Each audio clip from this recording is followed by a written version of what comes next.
오늘 말씀의 제목을 우리 다 같이 한번 말해 봅시다. 시작. 좋은 편을 선택하라. 한 번만 더 해봅시다. 좋은 편을 선택하라. 이번 주 수요일 우리 김해 기독교 연합회와 극동방송에서 주관하는 마마 기도 클럽 부흥회에 우리 교회가 다녀왔습니다. 이 마마 기도 클럽이라는 것은 마르다처럼 일하고 마리아처럼 기도하는 어머니들의 모임이다. 그런 뜻을 가지고 있습니다. 그래서 마마 기도회의 주인공인 오늘 마리아와 마르다의 이야기를 좀 나눠보고자 합니다. 오늘 본문에서 예수님이 한 마을에 들어갔다라고 했는데 이 마을이 베다니 마을입니다. 베다니 마을에 전도 여행 중이기 때문에 이 마을에 들어갔던 것입니다. 여러분 베다니 마을이 어딘지 한번 우리 지도상으로 조금 한번 보는 게 오늘 상황을 이해하는 데 도움이 될 것 같아요. 한번 떼어보세요. 예루살렘이 저기 있다면 저 동편으로 약간 남쪽으로 기울어진 동편으로 베단이라는 마을이 있습니다. 거리는 한 3km 정도 되니까 우리 3개 지역에서 한림 들어가는 입구 정도 되려나요? 그거보다 조금 더 가깝겠다, 그죠? 연지공원 조금 더 되려나요? 그 정도 되는 거리입니다. 다음 그림을 한번 보여주세요. 조금 위성 촬영한 것을 보면 왼쪽에 있는 것이 예루살렘 성전이에요. 그리고 오른쪽에 감람산. 예수님은 항상 저 감람산에서 기도를 했죠. 감람산 조금 왼쪽이 게세마네 동산입니다. 그 높은 산이 감람산이고요. 그리고 오른쪽을 지나가면 벳바게, 그리고 더 가면 베다니. 그래서 저 베다니라는 마을에 들어갔다 이 말입니다. 자, 오늘 점심을 이제 마르다가 대접을 하기 위해서 예수님을 초빙을 했는데요. 이건 갑자기 전화를 해서 예약을 한 게 아니잖아요. 갑자기 예수님이 들어왔습니다. 그때 당시에 무슨 전화기가 있었습니까? 무슨 전령을 보내서 미리 밥을 해놔라 이렇게 한 것도 아니고 갑자기 들어오다 보니까 마르다가 당황하기 시작합니다. 예수님을 자기 집으로 초대하는 것에 대해서는 성공을 했는데 이제 이렇게 바쁜 예수님 오랫동안 잡아둘 수가 없잖아요. 그래서 빨리 밥을 해가지고 예수님을 대접을 해야 되겠는데 손님이 많은 거예요. 보니까 적어도 제가 보니까 한 16명 이상은 돼요. 예수님과 12제자 13명, 나사로, 마르다, 마리아 16명. 그 외에 또 자기 집안 식구가 더 있을 수도 있고 친지가 참석할 수도 있으니까 한 최소 16명에서 한 20명 정도는 참석이 됐을 것이다. 이런 가운데서 빠른 시간에 밥을 하려고 하니까 일손이 필요한데 마르다가 혼자서 부지런히 일을 하고 있는데 마리아는 일을 도와주지 않는다 하는 것이 오늘 이 사건의 내용입니다. 제가 어릴 때 우리 집에 손님들이 참 많았습니다.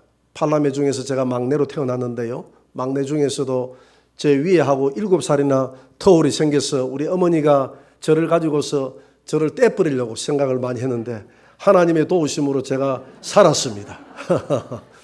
그래 어릴 때 추억들이 참 많아요. 위에 형님들 누나들이 있다 보니까 다 같이 나가면 우리 형님이고 우리 어머니고 이렇게 생각을 하는 경우들이 참 많았습니다.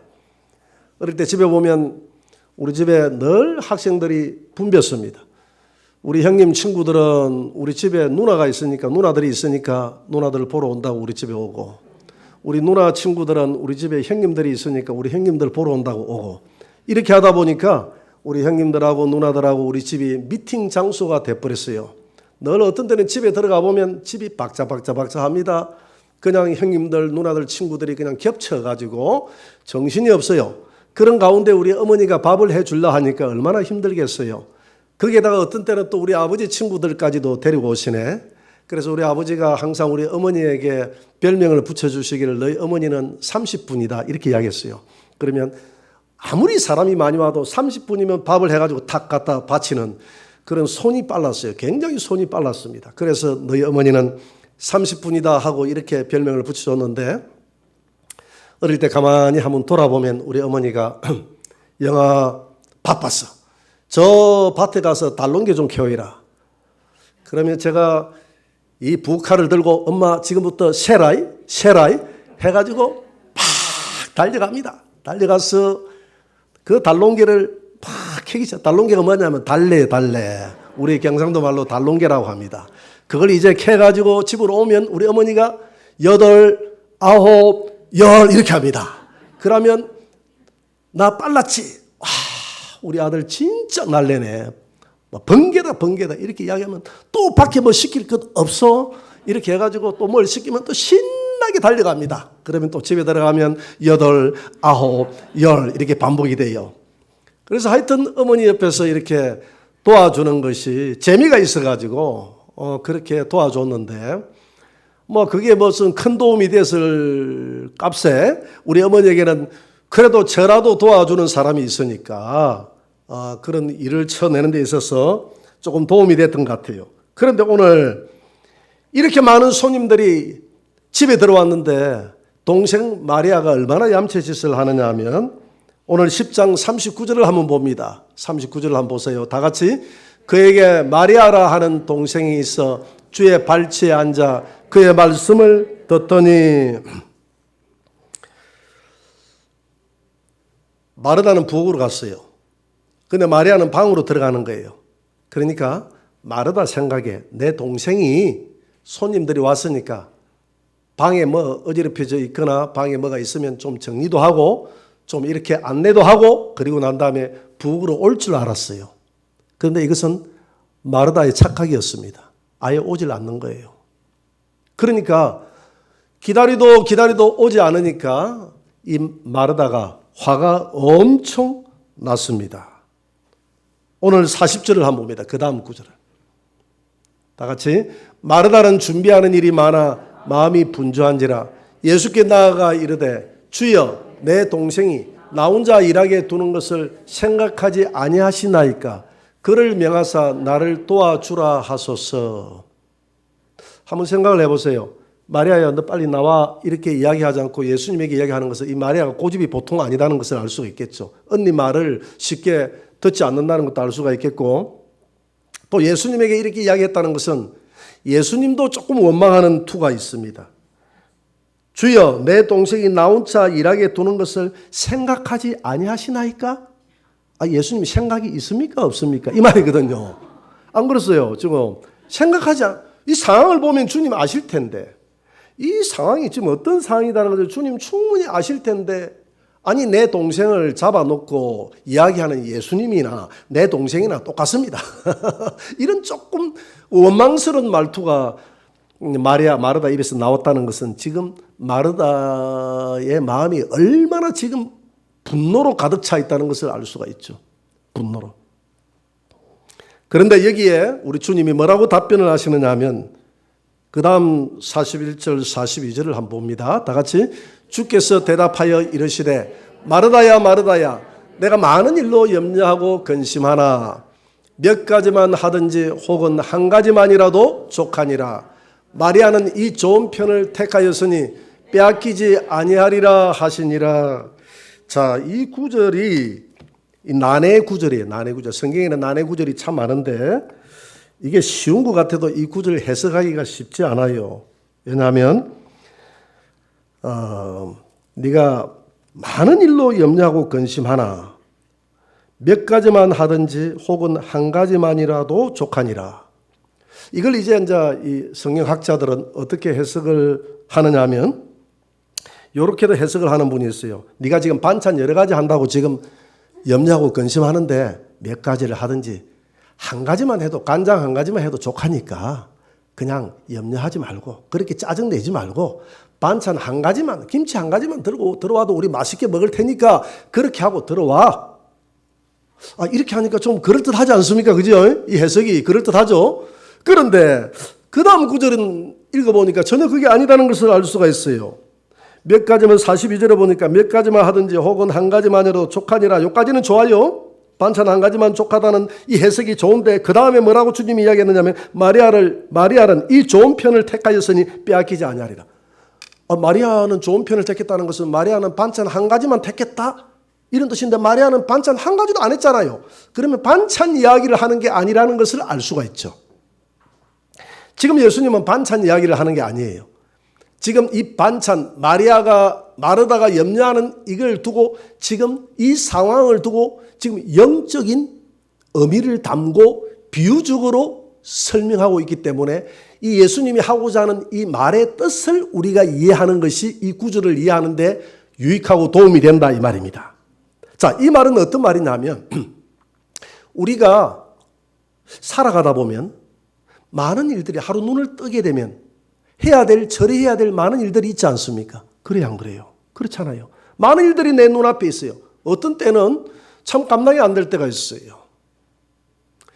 특히 이제 요즘 이제 보니까 여러 가지 이제 뭐 결혼식, 장례식 이런 것들이 많이 이렇게 겹칠 때가 있어요. 우리 교회는 겹치는 경우가 없는데 제가 또 연합회 이전에 임원을 맡고 하다 보니까 또 그런데 또 한번 가봐야 되는 그런 상황들이 닥칠 수가 있어요.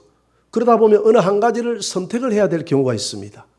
여러 가지 일들이 분주해야 될 일이 있어요. 오늘 처리해야 될 일들이 많이 생길 수가 있다 이 말입니다. 그때는 우리가 이 많은 일들을 할 수가 없잖아요. 뭔가 한 가지를 선택해야 되잖아요. 그때에 좋은 것을 선택하라 이 말입니다. 그때는 유익한 것을 선택하라 이 말입니다. 그러면서 마리아는 좋은 것을 선택했다 했는데 마리아는 무엇을 선택했습니까? 하나님의 말씀을 듣는 것을 선택했다 이 말입니다. 이렇게 또 너무 은혜를 받아버리면 오늘 다음부터 내가 밥할 때는 하나님 말씀만 듣고 성경 공부해야지. 이렇게 또 생각하면 또 곤란합니다. 이런 상황 속에서 인간적으로 보면 참 이 마리아는 조금 뭔가 모자라지 않으면 뭔가 좀 사회성이 좀 결여된 사람으로 우리가 판단할 수가 있어요. 여러분 이런 상황 속에서 집에 지금 밥하는 사람이 마르다하고 마리아 둘밖에 없는데 얌체같이 마르다는 지금 혼자서 해가지고 도저히 20명이나 되는 사람들 밥을 해가지고 지금 처리를 할 수도 없는 상황인데 지 혼자 예수님 발밑에 앉아가지고 예수님 말씀 듣는다고 하면 이게 제대로 된 사람이냐 이 말입니다. 사회성이 없는 사람이죠. 공공성이 없는 사람이죠. 바쁠 때는 나가서 도와가지고 같이 대접을 해야 되는데 얼마나 얌체 같은 사람입니까? 남들이 보기에도 민망한 사람입니다. 그런데 예수님은 칭찬을 했다 이 말입니다.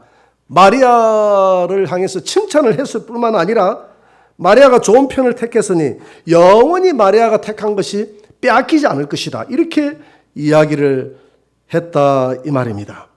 지금 마리아가 좋은 편을 선택했다는 것은 마리아는 생명의 말씀을 듣는 편을 선택했다는 것입니다.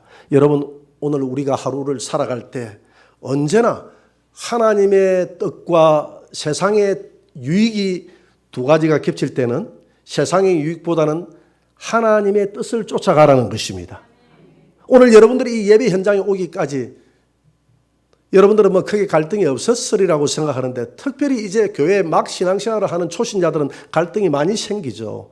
안 그렇습니까? 집안에 잔치가 있을 수도 있고 결혼식이 있을 수도 있고 여러 가지 일들이 있을 수가 있는데 이런 때에 교회에 온다는 것이 쉬운 일이 아닙니다. 또 오늘 이 마리아는 오늘 이 사건뿐만이 아니라 다른 때에도 좀 뭔가 톡톡 튀는 행동을 했어요. 미움을 받을 짓을 많이 했습니다. 이 사건보다 더 뒤의 일인데요.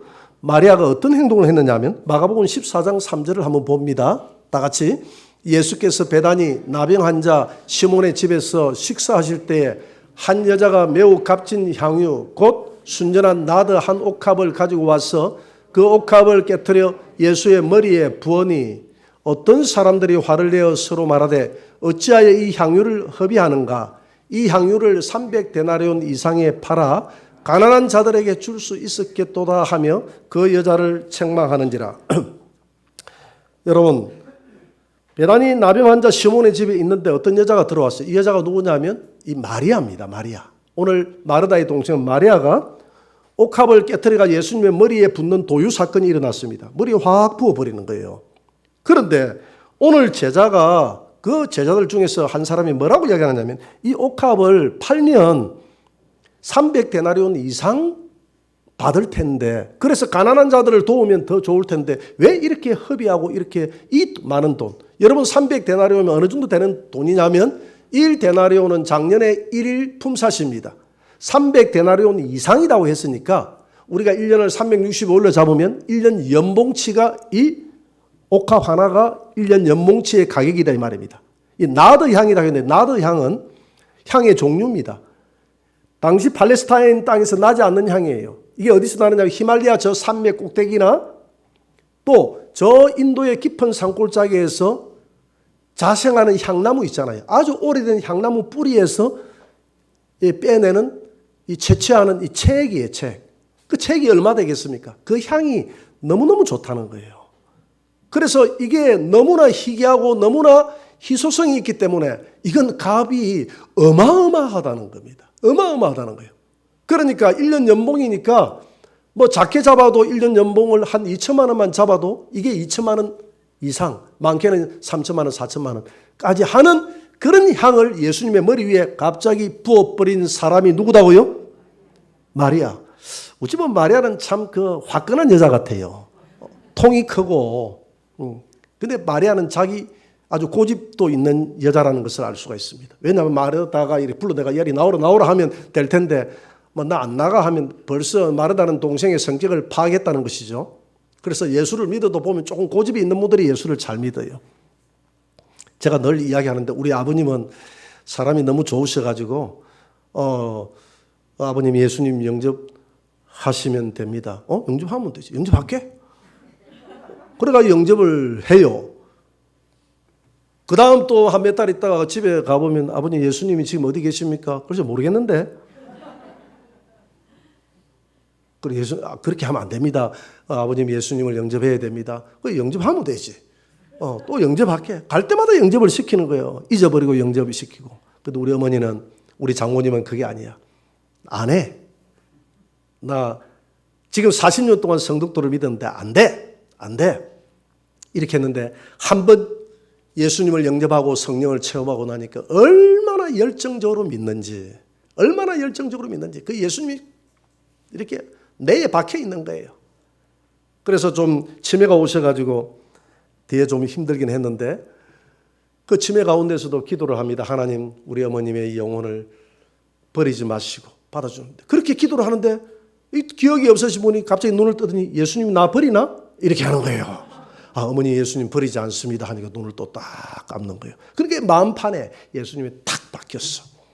그런데 우리 아버님은 늘 이렇게 예수님을 영접을 해도 이게 사람이 너무 좋아가지고 물에 물 탄 듯 술에 술 탄 듯 이래가지고 그래서 하나님이 우리 아버님 같은 경우에서는 마지막 순간까지도 예수님을 잊어버리지 않도록 내일 아침에 돌아가시는데 오늘 저녁까지도 정신이 말똥해가지고 우리 강 집사님이 들어가가지고 예수님 영접시키고 다시 그 돌아가시는 순간까지도 예수님 영접시키고 확신 가지고 그렇게 간 줄 믿습니다.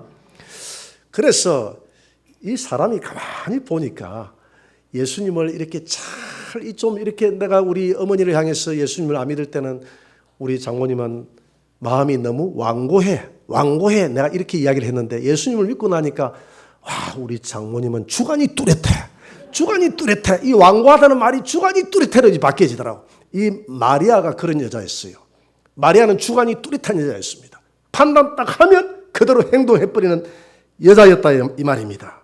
그래서 오늘 나병 환자 집에 가가지고 이 향유를 부었다라고 했는데 왜 향유를 이렇게 1년 연봉치 향유를 확 부어버렸겠느냐. 이유가 있겠죠. 아무 이유도 없이 부었겠습니까? 그런데 그 이유가 오늘 배단이 나병 환자라는 여기에 키가 있습니다.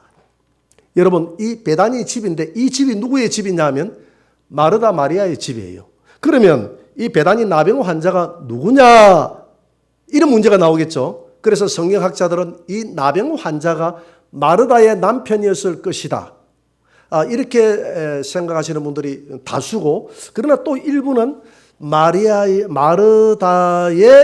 아버지였을 것이다. 이렇게 또 생각하고 주장하시는 분도 있는데 제가 볼 때는 마르다의 남편이 아니라 아버지일 가능성이 굉장히 많다. 성경에는 뭐 아버지다 남편이다 이야기하지 않으니까 왜냐하면 남편이라고 이야기하면 나병 환자에게 시집을 간다는 것은 불가능하거든요. 그렇지 않습니까? 그래서 나병 환자에게 시집을 간다는 불가능하기 때문에 아버지가 나병 환자였을 것이다. 그리고 이 지역에 나병 환자들이 당시에 많이 살았던 지역입니다. 그렇게 볼 때 이 집안에 아버지가 나병 환자였을 것이다라고 보는 것이 더 타당하다 이 말입니다. 그런데 오늘 이 잔치 자리에 앉았다는 것은 이 나병 환자인 아버지가 치유받았다는 거예요. 누가? 예수님이 나병 환자들을 많이 치유할 때 그 사람들 틈에 한 사람이 바로 오늘 베다니 시몬이라는 사람입니다. 그러니까 우리 아버지가 또 혹 모르겠어요. 남편일 수도 있죠. 왜냐하면 남편이 결혼하고 난 다음에 나병 환자로 이렇게 나병이 걸릴 수도 있잖아요. 어찌됐든 간에 자기 집안 식구임에 틀림없습니다. 자기 집안 식구가 우리 남편이든 우리 아버지든 어쨌든 간에 치유를 받았던 사건입니다. 이 치유를 예사롭게 여기고 치유받고 난 다음에 보니까 교회도 안 오는 사람들이 있어요. 많아요. 그래서 제가 보니까 이 치유받는 거하고 또 예수를 잘 믿는 것하고는 별개의 문제더라고. 그런데 오늘 이 치유받은 사건들을 마리아는 가슴 깊이 새겨두었다는 것입니다. 이 나병은 아무나 고칠 수 없는 병인데 당시에 이 나병은 하늘에서 내린 병이다 이렇게 이야기했거든요. 그래서 하나님이 고치지 않으면 고칠 수가 없다라고 생각했던 게 당시에 나병이었습니다. 그런데 이 나병을 고쳐주신 분이 예수님이라는 것이죠. 그런데 마리아는 생각이 깊은 영감 있는 여자였어요. 그러면 이 예수님이 누구겠느냐는 겁니다. 예수님이 하나님이 보내신 위대한, 당시에는 이 마리아가 하나님 정도까지는 생각하지 않아도 부활하고 난 다음에는 그들이 하나님으로 믿었지만은 이때까지는 하나님까지는 아니더라도 어쨌든 하나님이 보내신 위대한 선지자거나 아니면 예수님이 말씀하셨던 것처럼 하나님의 아들이거나 그런 분임에 틀림없다라고 생각하고 이걸 마음속에 감사함으로 간직하고 있다가 그날 예수님이 오셨을 때 이 옥합을 깨뜨려서 머리에 부었던 것입니다. 이때까지만 해도 자기 언니 마르다도 육적인 신자였고 제자들조차도 이 사건을 책망을 했으니까 제자들도 지금 예수님을 제대로 모르는 거예요. 이거 팔아가지고 가난한 자들 도와주면 좋을 텐데 이런 제자들이 이야기를 하고 공감을 했다는 것은 제자들도 지금 예수님을 잘 모른다는 겁니다. 근데 마리아는 예수님을 알아보고 여러분 창조주 하나님이 이 땅에 오셨습니다. 이 모든 만물이 하나님의 것인데 이거 옥합 이거 하나 깨뜨려 머리에 붙는 것이 하나님 앞에 우리를 지옥에서 건져주신 영원한 그 구원자 앞에 그게 아깝겠습니까? 근데 제자들은 아까웠던 것입니다. 제자들은 그게 아까웠어요. 근데 마리아는 자기가 가지고 있는 전부를 부어서 예수님의 장사를 준비했다 이 말입니다.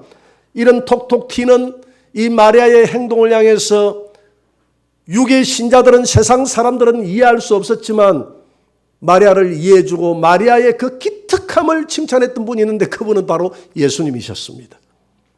때로는 우리가 은혜를 받고 영적인 신자를 유괴 신자가 이해하지 못할 때가 있어요. 여러분 다윗이 하나님 앞에 은혜를 받고 성령 충만해서 춤을 추고 하체가 드러날 때 그의 부인 미갈이 뭐라고 이야기했습니까? 왕이 돼가지고 채통도 없이 백성들 앞에서 춤추고 하체가 드러나고 채통도 없이 이렇게 책망을 했습니다. 그런데 그런 모습 때문에 하나님이 다윗을 사랑한 거예요. 다윗은 내 마음에 합한 자라고 그랬어요.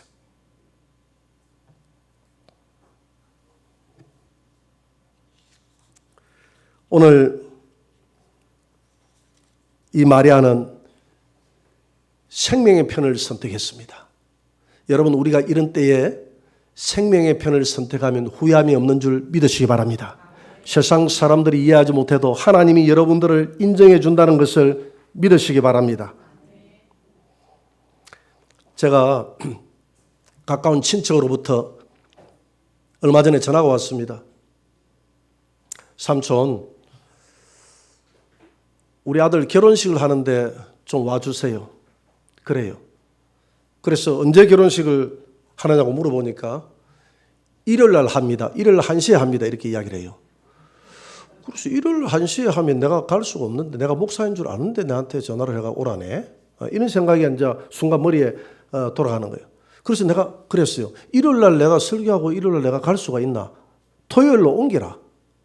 우리 집안 식구들 지금 다 교회 다니는 줄 알면서 이렇게 초대를 하면서 일요일 날 오라 하면 어떻게 하노?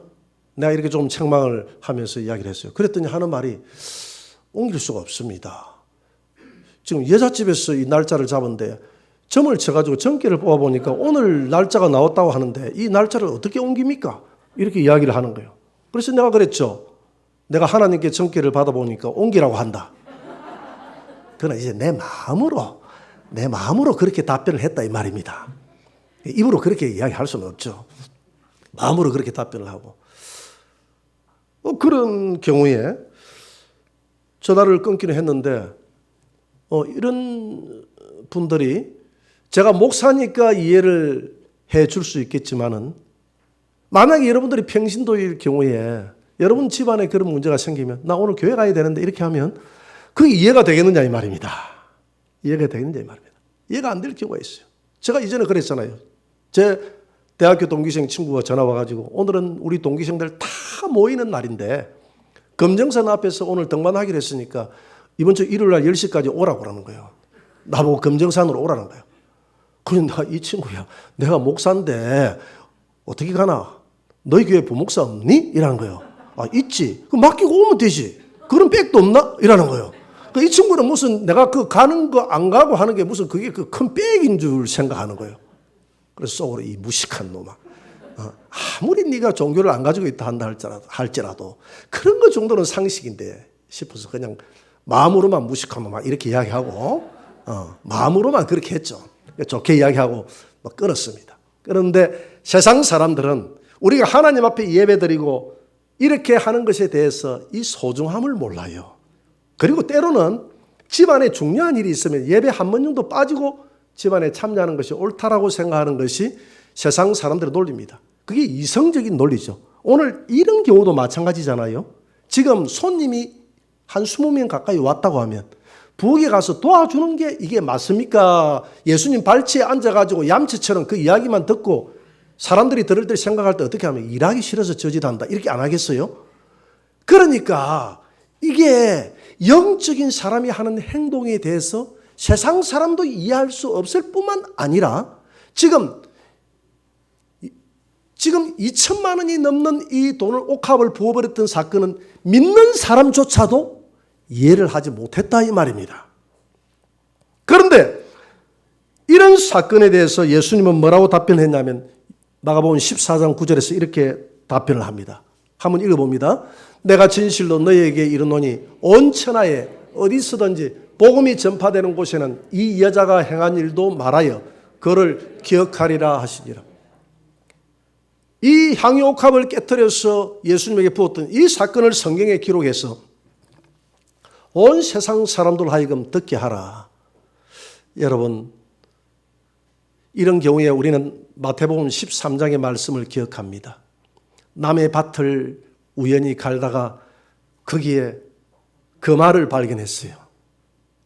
그걸 살짝 숨겨두고 가져가면 도둑놈이 되니까 숨겨두고 그 밭을 흥정을 해서 사게 됩니다. 몇 배로 2배, 3배로 값을 주고 삽니다. 주인이 생각할 때는 시세보다 훨씬 비싸게 팔았으니까 이 바보 같은 놈, 저 시세도 모르고 이렇게 생각했을지 모르나 사실은 누가 더 손해를 봤냐면 주인이 더 손해를 봤죠. 그걸 사는 사람만 아는 거예요. 그 안에 보화가 있다는 것을 사는 사람만 아는 거예요. 오늘 옥합을 깨뜨렸던 이 사건은 한번 깨뜨리고 나면 다시는 주워 담을 수 없는 이 옥합을 깨뜨렸던 사건은 이 옥합을 깨뜨리는 그 여인의 마음만 아는 거예요. 마리아의 마음만 아는 거예요. 마리아의 마음 속에 예수 그리스도 안에 영원히 세상에서 찾을 수 없는 영원한 보화, 영원한 생명, 영생의 보화가 예수 그리스도 안에 있다는 것을 마리아는 알았다 이 말입니다. 여러분 우리가 온 천하를 얻고도 한 생명, 내 생명을 잃어버린다면 이 온 천하가 무슨 소용이 있겠습니까? 내가 보니까 유명한 영화배우도 뭐 영화배우는 보니까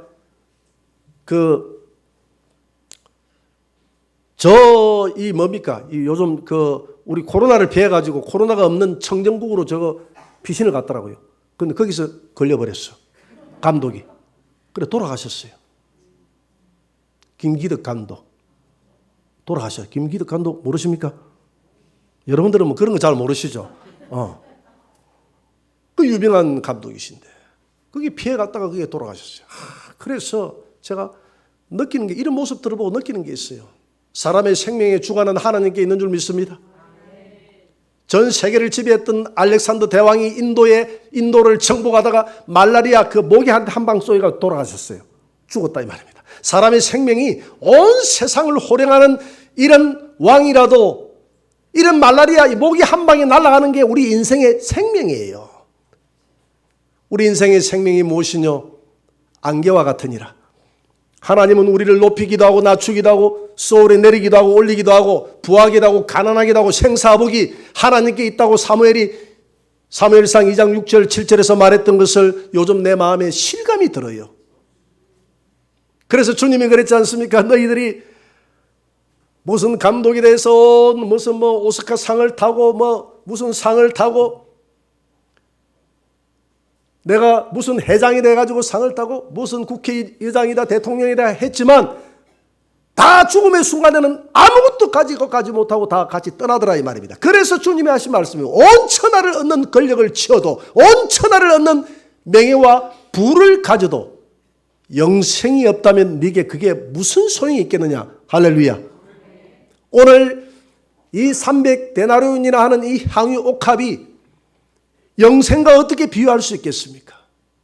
밥 한 끼 먹는 것도 중요하지만은 지금 마르다의 집에서 나가버리면 다시는 예수님을 눈으로 마주칠 수 있다는 보장이 없는, 내일이 없는데 오늘 예수님을 만났을 때 그 생명의 말씀을 내가 다 받아 먹겠다라는 심령으로 그 자리에 참석했던 그 비난과 욕을 감수하면서 생명의 말씀을 받아 먹겠다고 예수님의 발치에 앉았던 그를 예수님은 칭찬하며 많은 일들 중에서 한 가지를 선택한다면 생명을 선택하라. 할렐루야.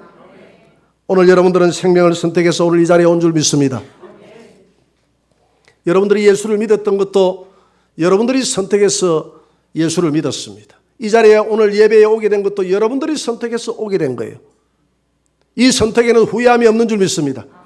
오늘 영원한 생명이 여기 있기 때문에, 생명의 말씀이 여기 있기 때문에 이 말씀을 쫓아서 예수님의 발치에 앉았던 것처럼 우리는 생명의 말씀을 쫓아온 것 아닙니까? 결론 내리면 오늘 이 사건을 통해서 우리 예수님이 우리에게 주시는 교훈이 있습니다. 그렇다고 해서 마르다를 잘못했다고 하나님이 꾸짖는 게 아니에요. 마르다야, 마르다야, 너는 여러 가지 문제로 근심하고 염려하는구나. 이렇게 부른 것으로 봐서 마르다야 한 번만 하면 될 텐데, 마르다야, 마르다야. 우리 예수님의 그 사랑의 감정이 마르다에게 듬뿍 담겨 있다는 것을 느낄 수가 있어요. 그래서 예수님이 이런 자기를 대접하려고 하는 이 마르다의 모습이 너무너무 예쁘고 너무너무 사랑스러워서 그 사랑의 감정을 담아주면서 사랑하기 때문에 마르다야, 이 밥을 대접하는 것도 지금 책망하는 게 아니잖아요. 소중하지만 그것 때문에 염려하지는 말라.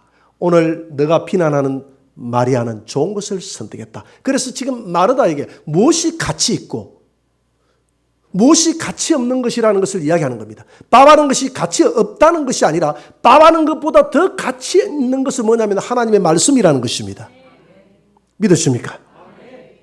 그래서 우리가 일생을 살아가면서 내일 일을 염려하지 말라고 그랬잖아요. 내일 일은 내일이 염려할 것이라고 했는데 하루에도 우리는 수많은 염려를 합니다. 여러분, 오늘 이 하나님의 말씀을 통해서 마르다야, 마르다야, 네가 밥하는 것 하나 가지고 염려한다면 다른 것도 또 염려할 것인데 염려하지 말거라, 염려하지 말거라, 염려하지 말고 염려를 다 하나님께 맡기고 뛰어넘어라. 그리고 너는 소중한 많은 일들이 있다면 한 가지, 네 육체는 하나밖에 없지 않느냐. 한 가지를 가야 될 곳이 있다면, 한 가지를 선택해야 될 곳이 있다면 생명을 항상 선택하거라.